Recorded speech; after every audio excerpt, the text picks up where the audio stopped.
गुरुग्राम से एक दिल दहला देने वाली घटना सामने आई है, जहां सेक्टर 100 में स्थित वाइब्रेंट हॉस्पिटल के सामने रात के लगभग 9:30 बजे अचानक एक फॉर्च्यूनर गाड़ी आकर उसके गेट पर रुकती है। कुछ देर में फॉर्च्यूनर से एक हट्टा कट्टा नौजवान नीचे उतरता है और दौड़ते हुए अस्पताल के अंदर जाता है और स्टाफ के कुछ लोगों के साथ बाहर निकलता है। अगले ही पल हॉस्पिटल स्टाफ के लोग और गाड़ी से उतरा वो शख्स एक घायल लड़की को गाड़ी से निकालकर गोद में लिए अस्पताल की तरफ दौड़ते हैं। इसके बाद घायल लड़की को अस्पताल में भर्ती करवाकर फॉर्च्यूनर से आया वो शख्स हॉस्पिटल स्टाफ को ये कहकर वहां से चला जाता है कि कुछ और लोग घायल हैं जिनको लेकर आना है, इसलिए वो जा रहा है। मगर इसके बाद फॉर्च्यूनर वाला वो शख्स वापस नहीं लौटा और जिस घायल लड़की को वो लेकर आया था उसके पेट में गोली लगी थी। घायल लड़की की पहचान मॉडल साइना सरकार के रूप में हुई है, जो गुड़गांव के सेक्टर 43 की रहने वाली है। वाइब्रेंट हॉस्पिटल के डॉक्टर को मॉडल साइना सरकार ने बेहोश होने से पहले अपने बयान में बताया था कि उसे जो शख्स अस्पताल में छोड़कर भागा है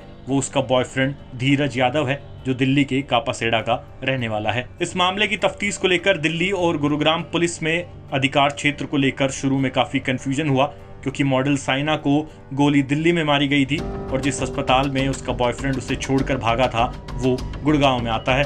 लिहाजा इस मामले में दिल्ली पुलिस के कापासेड़ा थाने में एफआईआर दर्ज की गई और फिर पूरे मामले की जांच करते हुए दिल्ली पुलिस ने 24 घंटे में मॉडल साइना को गोली मारने वाले उसके बॉयफ्रेंड धीरज यादव को गिरफ्तार कर पूरे केस का खुलासा कर दिया। पुलिस पूछताछ में धीरज ने बताया कि उसका मॉडल साइना के साथ अफेयर था और वो उससे शादी की कह रही थी, जबकि धीरज शादी के लिए तैयार नहीं था।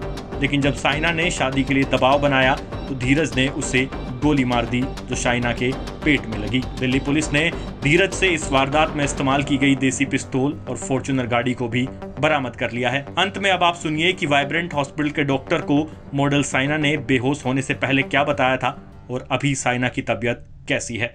मैं यहाँ पे दिन में ड्यूटी पे था, मेरा घर पे जाने का टाइम हो रहा था। 9 o'clock के आसपास एक अननोन बंदा आया, उसने आके हमारे स्टाफ को कहा कि एक मरीज को गोली लगी हुई है और पेशेंट गाड़ी में। हमारा स्टाफ गया, पेशेंट को अंदर लेके आया। उस बंदे ने स्टाफ को बोला कि दूसरे और पेशेंट्स हैं जिनको गोली लगी हुई है, वो मैं उनको और लेके आता हूँ। उसके बाद हमने पेशेंट का ट्रीटमेंट स्टार्ट किया। लगभग 10 से 12 घंटे सर्जरी चली, जिसके अंदर कि उसको 5 लीटर के अराउंड खून लॉस हुआ, जिसमें हमने उसे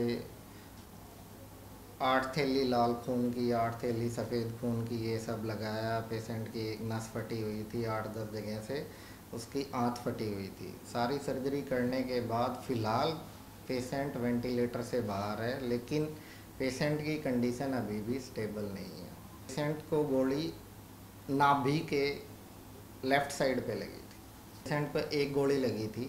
ऐसे मैंने पेशेंट का पहला स्टेटमेंट लिया सर्जरी करने से पहले, जब पेशेंट को बेहोशी आने वाली थी, तो उस टाइम पे पेशेंट ने नाम बताया किसी धीरज का, जो कि वो अपना बॉयफ्रेंड बता रही थी। उसके बाद पेशेंट बेहोश हो गई।